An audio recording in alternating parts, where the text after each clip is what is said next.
विज्ञान भैरव तंत्र का जगत बौद्धिक नहीं है, वह दार्शनिक भी नहीं है। तंत्र शब्द का अर्थ है विधि, उपाय, मार्ग।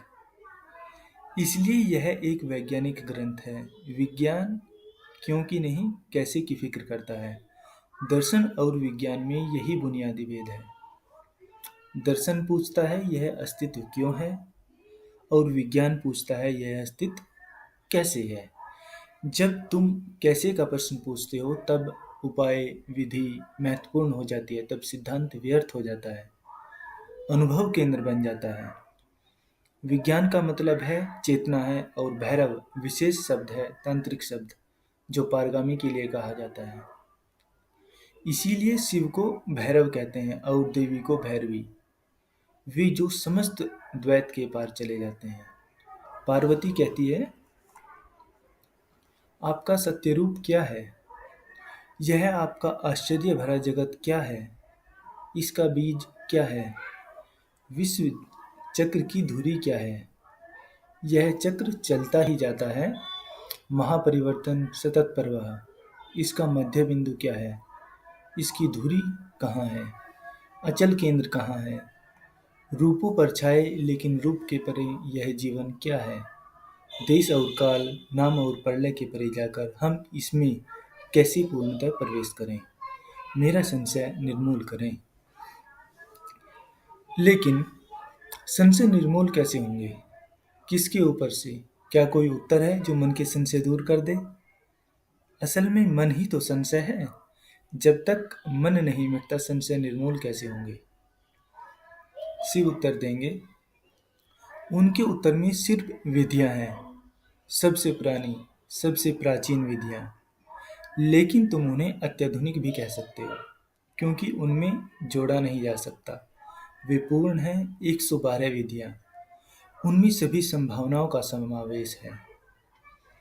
मन को शुद्ध करने के, मन के अतिक्रमण के सभी उपाय उनमें समाये हैं। शिव की 112 विधियों में से शिव की 112 विधियों में एक और विधि नहीं जोड़ी जा सकती, कुछ जोड़ने की गुंजाइश ही नहीं है। यह सर्वांगीण है, संपूर्ण है, अंतिम है, सबसे प्राचीन है, साथ ही सबसे आधुनिक और सबसे नवीन। पुराने पर्वतों की भांति ये तंत्र पुराने हैं, शाश्वत जैसे लगते हैं, और साथ ही सुबह के सूरज के सामने खड़े ओसकन की भांति नए हैं। ये इतने ताजे हैं। ध्यान की इन 112 विधियों में मन के रूपांतरण का पूरा विज्ञान निर्मित हुआ है। एक एक कर हम उनमें प्रवेश करेंगे। पहले हम उन्हें बुद्धि से समझने की चेष्टा करेंगे, लेकिन बुद्धि को एक यंत्र की तरह काम में लाओ, मालिक की तरह नहीं। समझने के लिए यंत्र की तरह उनका उपयोग करो, लेकिन उनके जरिए नए व्यवधान पैदा मत करो। जिस समय हम इन विधियों पर चर्चा करेंगे, तुम अपने पुराने ज्ञान की, पुरानी जानकारियों को एक किनारे धर देना, उन्हें अलग ही धर देना। वे रास्ते की धूल भर हैं। इन विधियों का साक्षात्कार निश्चित ही सावचेतन मन से करो, लेकिन तर्क को हटाकर करो। इस भर में मत रहो कि विवाद करने वाला मन सावचेतन मन है। वह नहीं है, क्योंकि जिस क्षण तुम विवाद में उतरते हो उसी क्षण सजगता खो जाती है, सावचेतन नहीं रहते हो, तब तुम यहाँ हो ही नहीं। ये विधियाँ किसी धर्म की नहीं है, वे ठीक वैसे ही हिंदू नहीं हैं जैसे सापेक्षवाद का सिद्धांत आइंस्टीन के द्वारा प्रतिपादित होने के कारण यहूदी नहीं हो जाता। रेडियो टेलीविजन ईसाई नहीं है। ये विधियाँ हिंदुओं की इजाद अवश्य हैं, लेकिन वे स्वयं हिंदू नहीं हैं। इसलिए इन विधियों में किसी धार्मिक अनुष्ठान का उल्लेख नहीं रहेगा, किसी मंदिर की जरूरत नहीं है। तुम स्वयं मंदिर हो, तुम ही प्रयोगशाला हो, तुम्हारे भीतर ही पूरा प्रयोग होने वाला है, और विश्वास की भी जरूरत नहीं है। तंत्र धर्म नहीं है, विज्ञान है। किसी विश्वास की जरूरत नहीं है। कुरान या वेद में, बुद्ध या महावीर में आस्था रखने की आवश्यकता नहीं है। नहीं किसी विश्वास की आवश्यकता है। प्रयोग करने का महासार्स पर्याप्त है। प्रयोग करने की हिम्मत काफी है।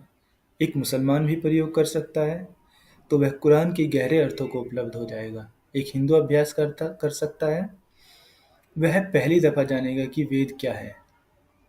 वैसे ही एक जैन इस साधना में उतर सकता है, बौद्ध इस साधना में उतर सकता है, एक ईसाई इस साधना में उतर सकता है। वे जहाँ हैं, तंत्र उन्हें आप काम करेगा। उनके अपने चुने हुए रास्ते जो भी हों, तंत्र सहयोगी ही होगा।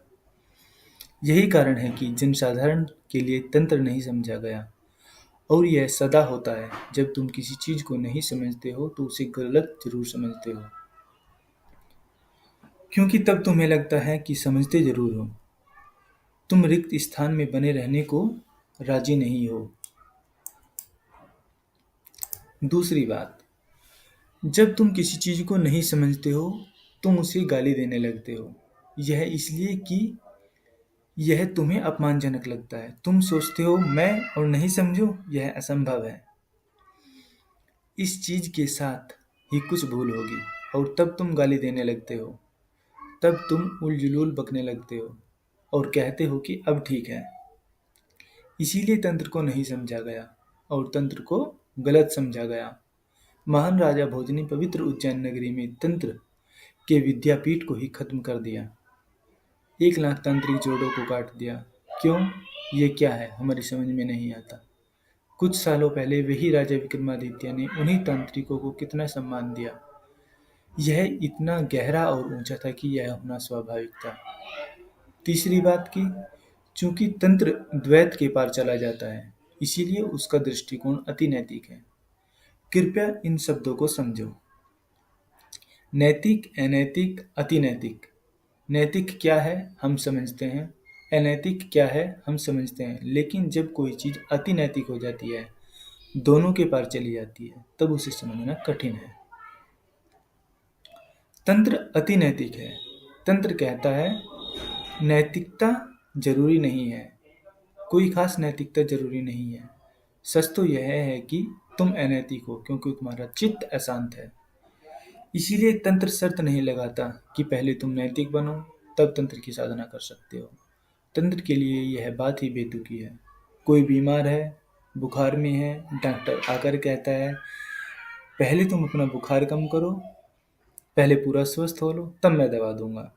यह तो यही हो रहा है कि चोर साधु के पास जाता है और कहता है मैं चोर हूँ, मुझे ध्यान करना सिखाएं। साधु कहता है पहले चोरी छोड़ो, चोर रहते ध्यान कैसे कर सकते हो।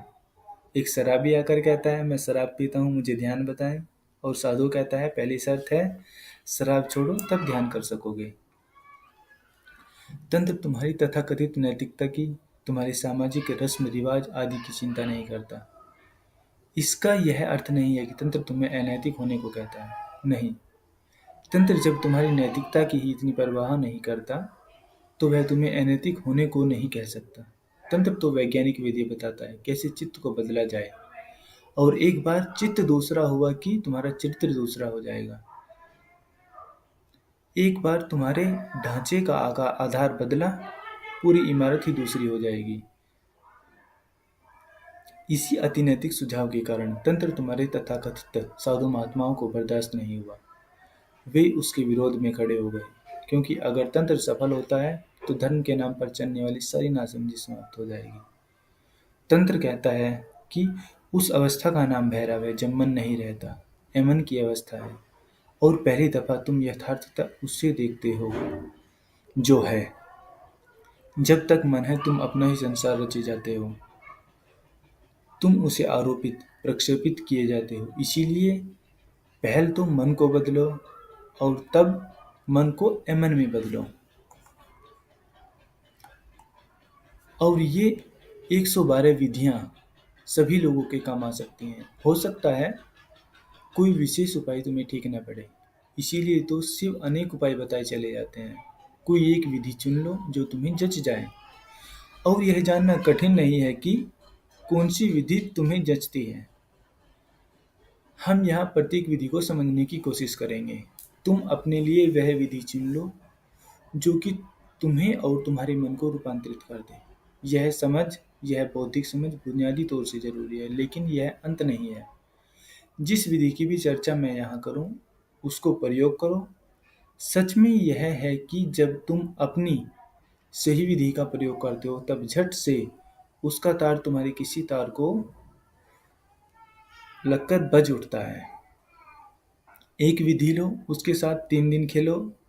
अगर तुम्हें उसके साथ निकटता की अनुभूति हो, अगर उसके साथ तुम थोड़ा सहज महसूस करो, स्वस्थ महसूस करो, अगर तुम्हें लगे कि यह तुम्हारे लिए है, तो फिर उसके प्रति गंभीर हो जाओ।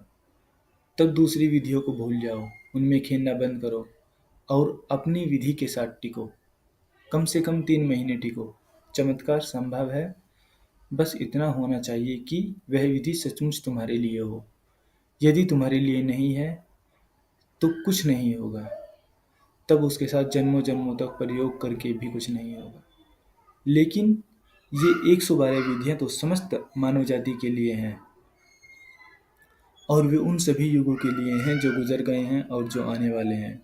और किसी भी युग में एक भी आदमी ऐसा नहीं हुआ है और न होने वाला है जो यह कह सके कि वे सभी 112 विधियां मेरे लिए व्यर्थ हैं। असंभव, यह असंभव है। प्रत्येक ढंग के चित्त के लिए यहाँ गुंजाइश है। तंत्र में प्रत्येक किस्म के चित्त के लिए विधि हैं, कई विधियां हैं। उनके उपयुक्त आदमी अभी उपलब्ध नहीं है, वे भविष्य के लिए हैं। और ऐसी विधियां भी हैं जिनके उपयुक्त मनुष्य रहे ही नहीं, वे अतीत के लिए हैं। लेकिन डर मत जाना, अनेक विधियां हैं जो तुम्हारे लिए ही हैं।